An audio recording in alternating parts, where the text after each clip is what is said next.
All right, guys, we converted a closet into a food pantry, and we added these little lights from Amazon. And what's great is you just stick your hand in there, and it turns on just long enough for you to look and get what you want, and then it turns off automatically.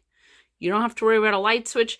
Of course, these are battery operated, but because we're only turning them on for 10 seconds at a time, the batteries last pretty long. I'm going to show you what we did here.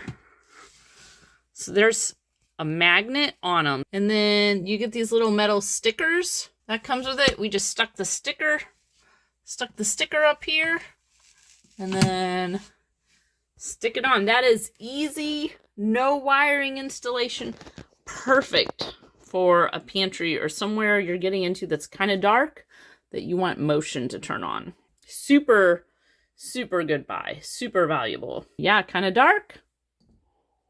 Woo! Let there be light.